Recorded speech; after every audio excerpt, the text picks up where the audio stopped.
はい。それでは、今日も土曜日になりました。今日は8月1日。またヤギのところからスタートです。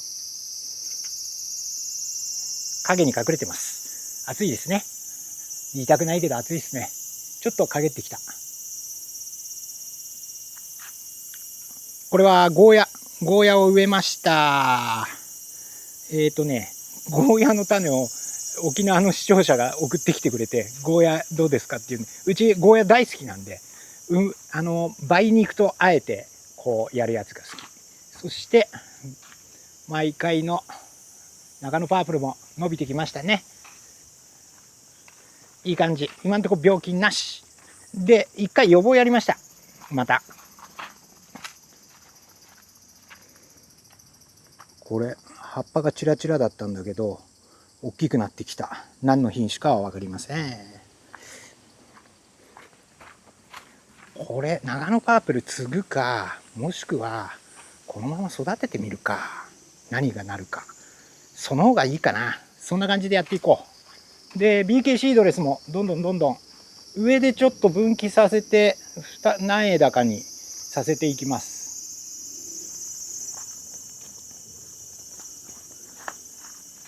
それでそうだね、メロン、ここも交配がもう始まりましたね。今日からちょっと側枝の伸びがいまいちですが、いい花は咲いています。これはよく伸びている。いい交配だよ。順調。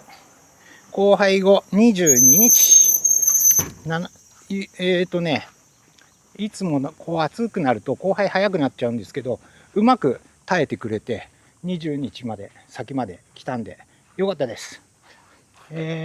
次はバナナ。そうだ、バナナの移植もしなきゃいけない。ちょっとね、株がいっぱいなので移植します。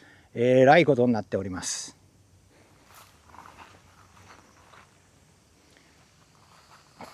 でこれもそろそろ肥やしもちょっとやろうか。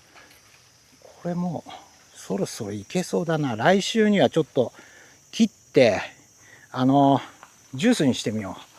圧搾機欲しいんだけどどうにかなんねえかな。圧搾機3万いくらとか買うんだとするとするんだよな。何かうまい絞る方法があれば聞きたいですね。調べてはみますが、AI に聞いてもこういうのがありますよっていうのがあるんですけど、ちょっと難しそう、ジュースにするには。でここはネットが出てきたんですけど、もうシーズンですね。シーズンというか、いつもだともう8月のお盆明けぐらいからチラチラ大量効果出てくるんですけど、今年は早いですね。もう大量効果が来てますね。でもエフィコンっていうちょっと薬をやってるんで、こう広がりがいつもみたいに1個見つけるとバーッと広がったりとかはないんで、最後まで持っちゃいますね。本当に苗の間とか最初の初期の初期に出たものでなければ。なので最初に CCYV が広がった時よりはそこまで怖くないかな。これをまた 2,3 日で植えなければならないな。早く植える。これは今の苗はうちの苗ですけど F7 の部屋です。それと抑制スイカ、今回はまだ動画にしてませんが5品種やりますよ。でクガニーとシークワーサーが少しずつ減っていっています。っていうのも来たお客さんで欲しいっていう人がいたんでやってます。最終的にうちには4つずつあればいいんで、あと1株ぐらいはあります。でこれ1回ダメージを受けたジャックフルーツ復活しております。脇芽が出ております。よかったよかった。ジャックフルーツ、もうそろそろもうちょっとすると石垣のジャックフルーツが市場に来るかもしれないってことなんで、そしたら買ってジャックフルーツの動画を作ろうかなと思っております。これ先週植えて、で F7 とスイカはね10月半ば過ぎには取れる予定、順調にいけば。ただ心配なのはその間に僕稲刈りしなきゃいけないんで、どれだけ面倒が見切れるか、そこがちょっと心配です。はい。で、伸びがいいっすね。で、そうだ、岡山のこれが夏七の大しっかりした木で、これが中で、これが小。ここまでが全部岡山の、原種です。そしてここからがうちの原種で、ここからが春語ってな感じでやっております。どうなるでしょう。で、こっちがうちの普通の夏系です。これ取れるのが多分早くとも10月の頭最初の方なんで、もうここちょっと迷った。真夏の一番硬いやつにするか夏系にするか、どっちにしようかなと思ったんですけど、夏系で行ってみました。花が飛ばずにちゃんと花がついてくれるか、それがちょっと心配です。はい、それでここで今日はやりましょう。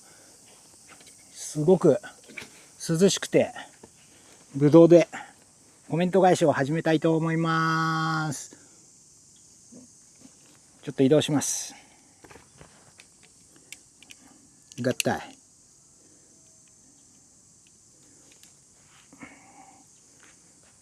よし。はい、今週も皆さんコメントたくさんありがとうございました。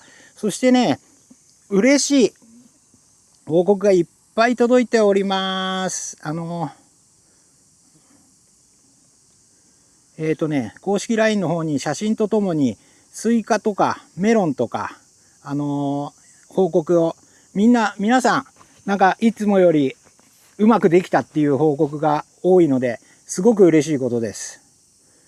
はい、それではちょっとここでやっちゃんからの、スイカの、動画があるんで差し込みたいと思います。こんな感じです。はい、金色羅王、我が家で育てた金色羅王がとうとう収穫になりまして、今体重計に乗せたら6キロありました。さあどうでしょう。開けたら赤かったら笑っちゃうよね。金色だから黄色だよ。さあどうでしょう。今日糖度計持ってきてないので、糖度は後で測ってお知らせします。さあ黄色。さあでもパチンと弾けないね。弾けそう。弾けたそうな。どうかね。ちょっと人の口で糖度大きすぎたか。棚落ちか。オープン。ちょっと遅かった。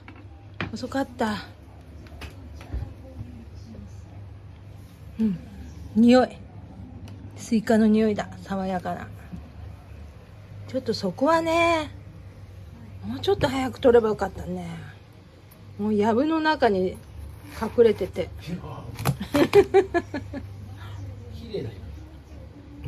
ちょっとパンパンって切ってくれてみて。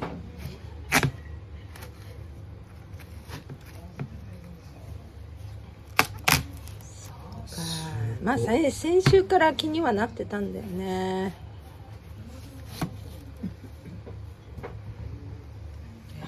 ちょっとケチくさいな。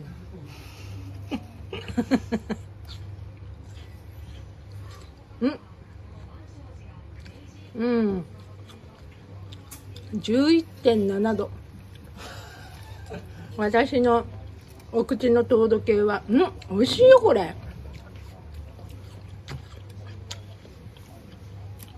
11.7 度ぐらいですね。冷えてないけど、こんな感じにできました。ちょっと取り遅れでした。はい、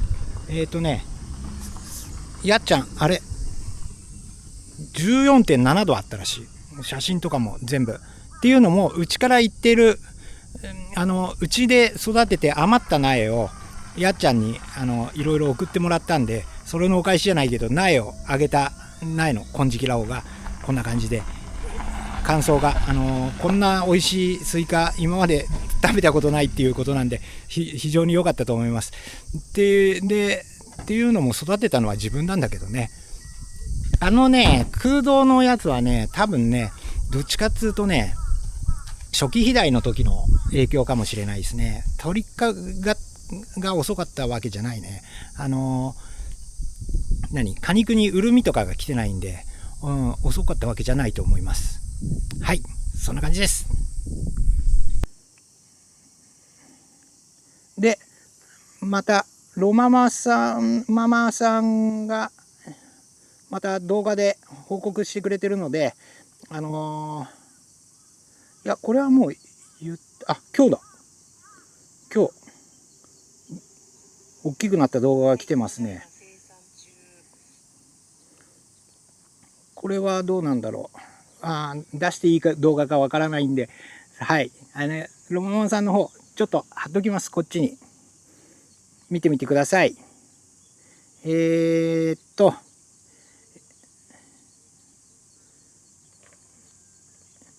あれそうだ、もっちゃんがムーンライトメロンとキューピッドができたということで、いろいろ写真を送ってくれたんで、ちょっと写真貼っていきたいと思います。上出来です。そしてとしひろさんもとしひろさん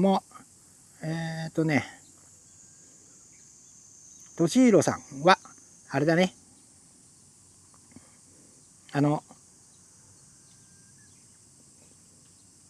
またあれですね、バナナの花が咲いてきたっていうことで、うちはもう今年はもう間に合わないですね。7月中に花が咲いてくれば冬眠するまで、寒さが来るまでにできるっていうことなんですけど、もう今うちのやつは花が上がってきそうな気配もないんでダメでしょうね。今年はまだ2年目、3年経ったら多分来年こそはと思っていますが、それではどんどんコメント返しをしていかないといけないな。コメント返ししていこうと思います。すいません、ダラダラとしちゃって。先週の千匹屋メロンの違うな、これはあれだな。先週のメロン農家通信で鶴吉やっくんコメントありがとうございます。選抜動画お願いします。選抜動画も後半小さい方の選抜動画やります。そしてファイヤーファイターさん、またメロンを植える準備ができました。できましたよ。コメントありがとうございます。取りまかしちーくん、交配を始めて1週間、18から19日交配の個体はテニスボールより大きくなったものが増えてきたので、慌てて適当な紐を買いに行き玉釣りをしてみました。摘果や摘心、脇芽の摘み取りを都度行い、一玉にフルパワーを注ぎ入れたいと思います。合ってます。暑い中、ちょっと暑いですけど頑張ってみてください。ちーくんのところには夏系がいってるはずなので、多分なんとかなると思うんですけどね。それこそ CCYV 大量効果気をつけた方がいいですね。殺虫、夏は虫との戦いだね。コナジラミ、アザミウマ、いろいろいます。本田さん、森田農園さん、今日はさすがに40度以上の気温では厳しいです。交配したメロンが大きくなりません。今年は例年以上の猛暑が難しいです。でもね、複数何個かやってればきっちり膨らんでくるやつもあると思うんだよな。1株に1個ぐらいは。で、本田さん、モザイク病の動画に LINE で写真を送ったのは自分です。子づるが出ないのは猛暑のせいですか？お伺いいたします。子づるが出ない。猛暑で暑くても子づるは出てくるはずなんだよ。でも伸びが鈍いってことは乾きすぎってこともあるかもしれないな。水が足らないのかもしれない。水が足らないと子づるは伸びづらいですね。伸びづらい。それはあると思います。ちょっと水加減見てみてください。はい。千匹屋メロンの選抜動画、F7 につながる動画で、桜満開さん、こんばんは。糖度計のことを AI に聞いてみました。多くの家庭用や、簡易な糖度計は果汁の糖度を測る前提で作られているので、基本的には果肉はなるべく入れない方がいいとされています。糖度計は果汁などの液体の屈折率を測って糖度を出しているため、果肉のかけらが多いと光の通り方が乱れて測定値がぶれやすくなります。だそうです。素人が余計なお世話ということで、はい、大丈夫です。アドバイスありがとうございます。でもアタゴのやつは果肉が入ってても入ってなくてもそんなに変わらないかな。スイカの方の今糖度測定、スイカ毎日食べながらやってるんですけど、そっちの方であるのとないのでやってるんですけど、そこまで変わんないですね。っていうかほぼ一緒なんで大丈夫だと思うんですけど、まあ一応あれのために果汁だけでやるようにしますよ。桜満開さん、コメントありがとうございます。ロジメロンの交配のタイミング、人工交配、花合わせしても成功、もっと早くホルモンを着火する方を知りたかった。もう遅い。もうそっか。正雄伊藤さん。そうだね。人工交配、花合わせよりはいいかもしんないな。あくまでも本当に咲く前日、前々日でやってください。来年頑張って健闘を祈ります。猛暑を利用してゴミ袋で太陽熱除草の動画で追いまたずこさん、何日ぐらいかかりましたか？これはね、基本全部1日でやってます。丸1日。午前中にかけて、夕方剥がすみたいな感じで。まあ次の日の朝剥がすこともありますが、基本1日でやってます。まあそれこそ太陽がずっと降り注ぐ場所でやるようにしてます。コメントありがとうございます。次。先週のメロン農家通信にF2 からの選抜動画、すごく興味あります。よろしくお願いします。YV さん、やりますよ。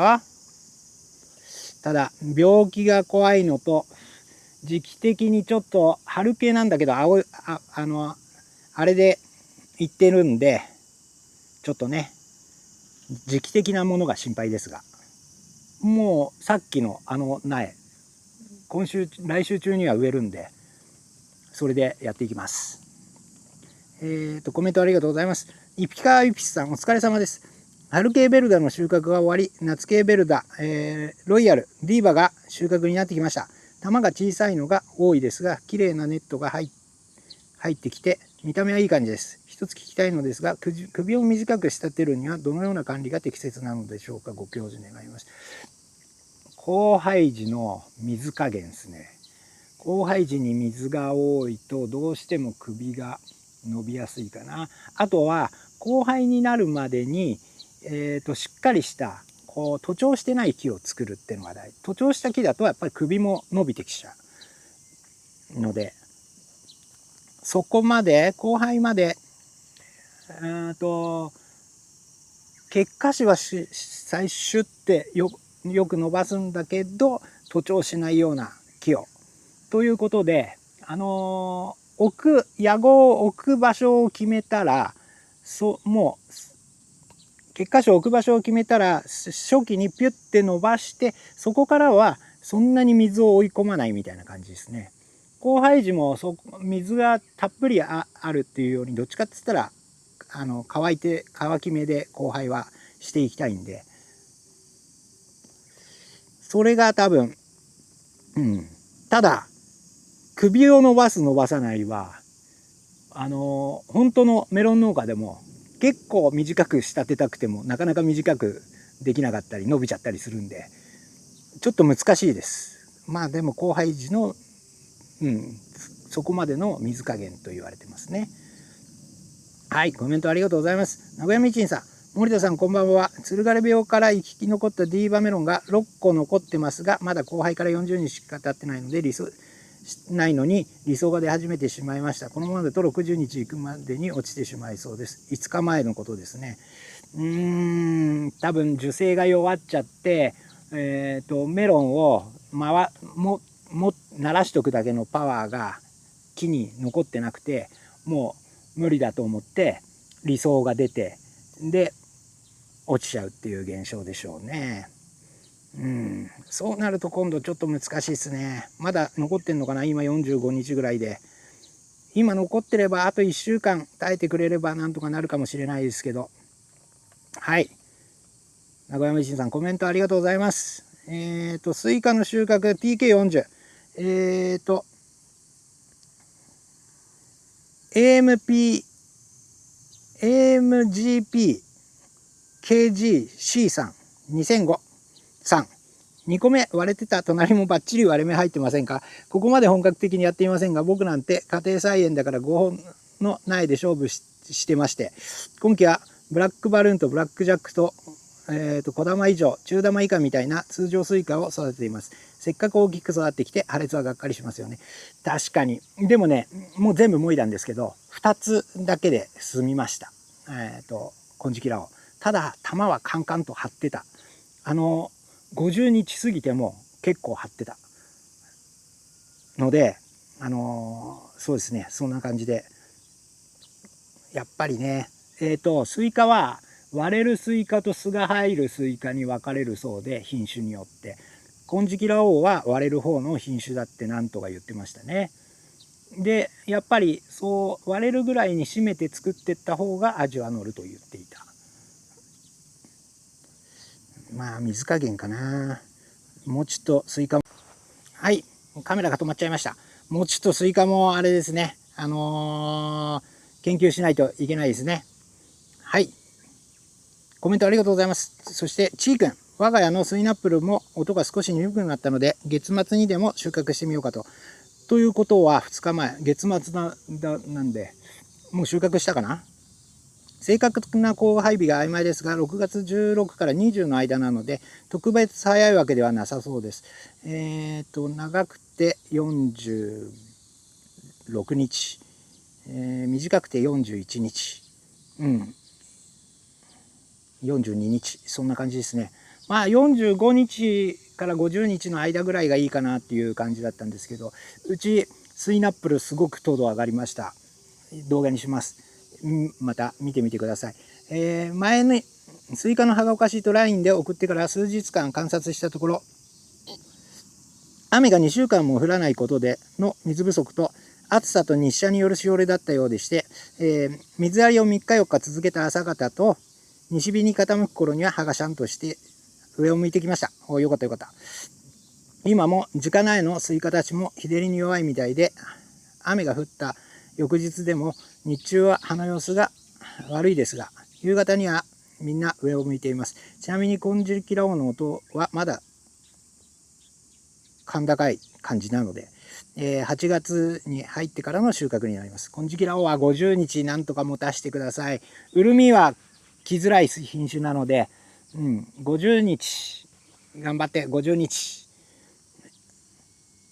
はい、それでは太陽熱除草の動画で日向でもヨシは枯れませんね。ヨシね、ヨシは枯れないか。あれヨシ、あそこにある草たちが、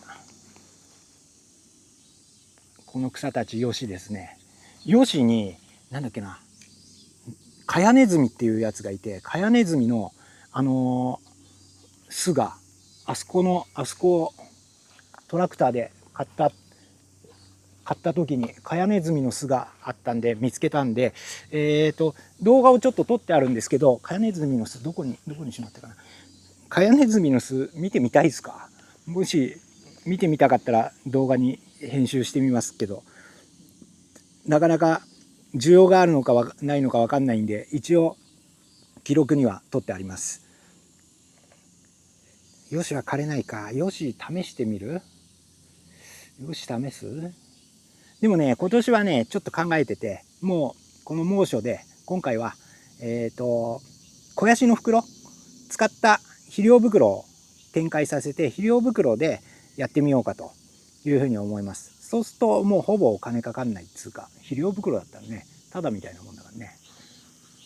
まああれですね、あそこのバーク堆肥、あの袋で試してみます。何かしら毎年材料を変えながらやってるんですけど、今年は肥料袋でいきます。先週昔の人の知恵、3、線引きはメロン F7、F7 において具体的にどのような形質、糖度、網目の美しさ、味の方向性などを目標として選抜を行うのか。全てですね。あとそれとともに大きさ。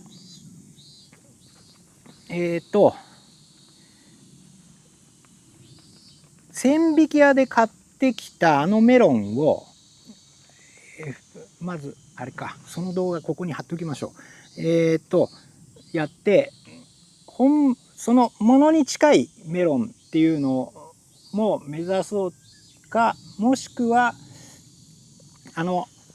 母親と父親がいるんで、まあ A と B にしましょう。で F1 だと AB っていう F1 ができる。それがもうほぼ1台はみんな AB になる。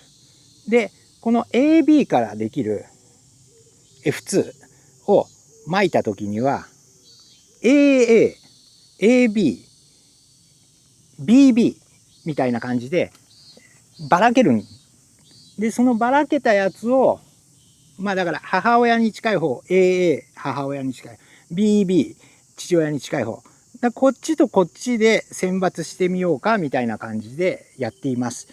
まあどっちかといえばまあそれにはだから大きさと網目もそうですね。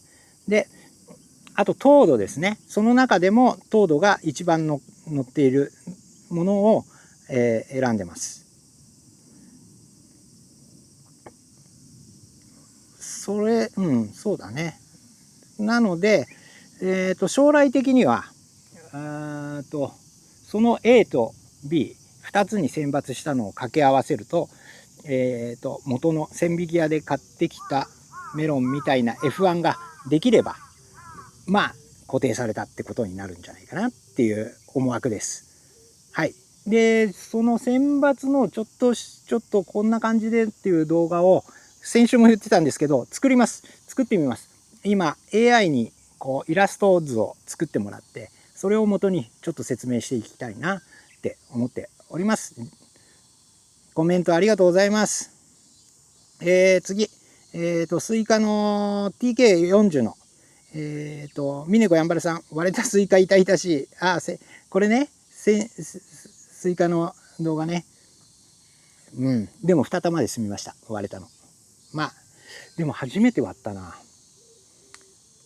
昔ねやっぱりこれも品種で言うと巣が入るっていうより割れる方の品種でサンダーボルトっていうやつがあったんですけど、これは萩原農場それ 15.7 度いったんだけど、それも割れましたね。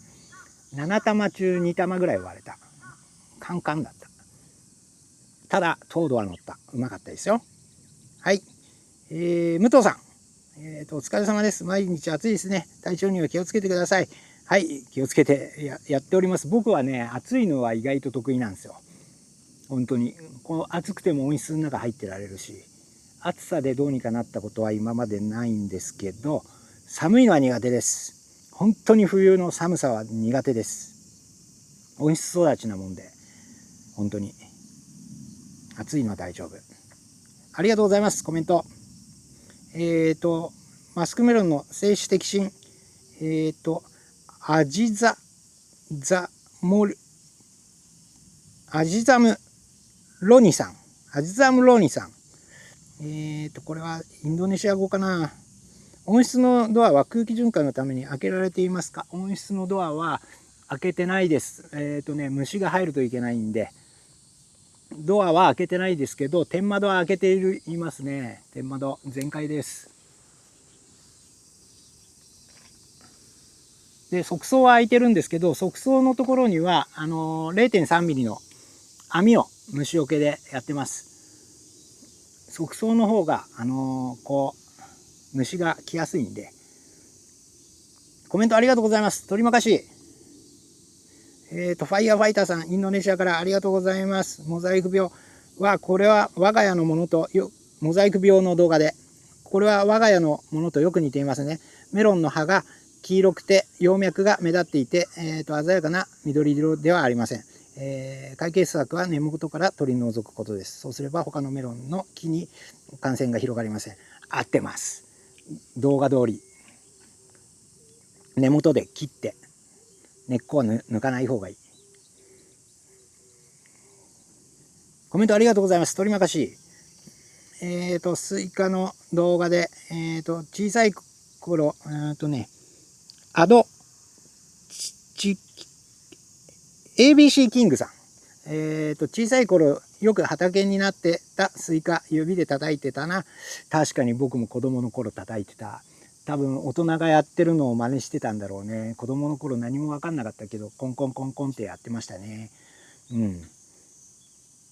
ここいらもフッツもね、結構スイカの産地で、結構近所でもスイカ作ってる人、うちも昔温室がこんなにいっぱいない時は畑でスイカ結構作ってたんですよ。その頃はアライグマとかもいなかったから、そのまんまどっちかって言ったらカラスを用心しながら作ってましたね。でももうスイカは全然作る人いないですね。直売所に並べる分ぐらいを作ってる人ぐらいしかいないかな。あんまりスイカの話聞かないし、農協の部会でもスイカあれする人はあまりいなくなっちゃいましたね。はい。コメントありがとうございます。やすおさん。金色羅皇は割れにくいイメージだったけど収穫日近くまで水やりすぎたのかな。あとサイズも物足りないのはハウス栽培からかちょっと残念。そうなんですけど、ちっちゃいやつもちゃんとにうまいんですよ。で金色羅皇今年が伸びが悪かったのは分かんないけど、多分初期肥大がうまくいってないことなんだろうな。あの時がちょっと天気が悪かったんで、交配が遅れたやつとかは結構膨らんでるやつが多かったんで、一番大きいやつをやってみますけど、試食やります。もう金色羅皇以外は全部食べました。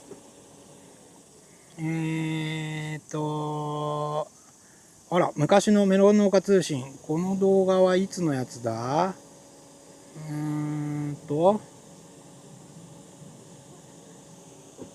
のお客様が来た。いちごすごいねって。もうちょっとなんで。すいません。で、次、モザイク病。こんにちは。モザイク病が出た株周辺の土にウイルスがいると思いますが、その土はどうされていますか？毎年例の熱処理をされていて、それで解決しているのでしょうか？土壌消毒系の対策をしなくても次の作では出なかったりするのでしょうか？回答いただけると嬉しいです。うちは蒸気消毒やるんで大丈夫ですね。確かにね、あの時も言ったけど、切れた根っこがそのまんま次の作に影響するっていうこともあると思うんですけど、でもね、モザイク病のウイルスは植物が死んで枯れてしまったら多分しまえば出なくなるはず。なのでしばらく間空けて枯れて時間が経てば大丈夫だと思いますよ。で心配であればもうそこが使わねえわけにはいかないからな。ビニールで太陽熱消毒とかビニールかけて、今暑いんでそうすると熱であれすると思います。SOD91603 コメントありがとうございます。次ちょっと考えてみます。また調べながら、蒸気消毒やると次には感染させないんで、そこらは大丈夫なんだろうな。で枯れちゃえばその中でウイルスが出てくるってこともないはずなんで、はい、しっかりよくうない込んで枯らしてしまうっていう方ですね。はい、コメントありがとうございます。工作基地の井戸の動画で掘り直しますノーカットでの動画です。にじっちゃんさん、恐ろしく早い井戸掘り、俺じゃなきゃ見逃しちゃうね。ありがとうございます。速さが命の井戸掘りです。今週中に7日までにあれを井戸掘りを何本か頼まれてるんで、8月には何本か井戸の動画を出したいと思います。ぜひ見てみてください。としひろさん、お疲れ様です。我が家のミニトマトは、粉じらみによるオオカハマキ病に感染し10ポット処分しました。もうオオカハマキにあれされると、もうそこまでは取れたとしても、そこから先はもう取れなくなっちゃうんでね。ポットの土は木作液と太陽熱消毒しました。オオカハマキはね、粉じらみが媒介するんで、土の方は大丈夫だと思いますけど、一応やっといたら間違いないですね。先週2年目の鉢植えモンキーバナナが開花し、それこそ最初の冒頭に僕が言ってた、今写真ここに載っけましょう。1段目に10本、2段目と3段目に各5本の小さな実が見え、嬉しくてコメントしました。庭には春に芽が出たアイスクリームバナナとドワーフナムアバディの、小株が2メートルを超えるまで成長しましたが、越冬できずにまた枯れてしまうのだと残念です。 LINE で財布お送りします。はい、今流してきたのがこんな写真です。羨ましい。うちも早くバナナがなってほしい。そして今週最後ですね。釣り吉也くん、昨年はレノンと一昨年はエリシオに葉脈が浮き出てる感じで、黄緑色のモザイク葉っぱでしたが、バイラスが出ました。エルシスチジン100倍で1株4本囲むようにペットボトルを差し込んで何回か点滴にしました。濃い緑の葉っぱとなりました。隣に移ることはなかったです。たまたまかもしれないけど、今年はバイラスはなしです。そうだね。今からですよ。要注意。やっくん。そうだね。土壌消毒。さっきの方も、土壌消毒やれば間違いないのかな。例えば今だと、ピクリンとかなんだけど、土壌消毒、ピクリンと、あとなんだっけな。キルパーとかで土壌1回、燻煙っていうか、薬でやってやれば問題ないでしょうけど、確かね、モザイクは枯れちゃえばそのまんまその植物の中では増えないっていう話は聞いたことあるんですけど、わからないんで、ちょっと僕も研究してみます。はい。でも僕あれだけ連作続けてて全然問題なかったんで、自作にね、影響がないんで、多分それでそういうことなんじゃないかなっていう感じはしますね。はい。今週も皆さんコメントたくさんありがとうございました。これで今回はいろいろ芝生も全部枯れたんで、これからあれですね、これの剪定していきます。ようやくちょっと軟化期というか、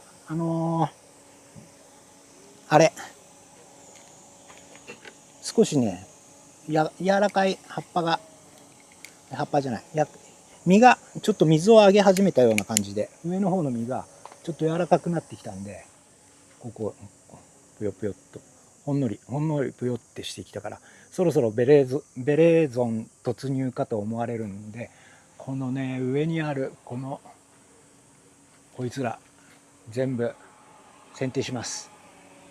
こっちももう外に出てます。これなってるから、この枝はあれだ。これはこいつのやつですよ。ちょっと葉っぱ残しといてやるか。何枚か残してこういうところでそんな動画をまた作っていきます。今週はそんな動画を作っていきましょう。はい、それではまた来週も動画どんどん出していくので、皆さん、また見てみてください。コメントたくさんありがとうございました。また来週も何本か上げていくんで、ぜひ見てください。もしよかったらグッドボタンをください。チャンネル登録をいただけるともっと嬉しいです。ありがとうございました。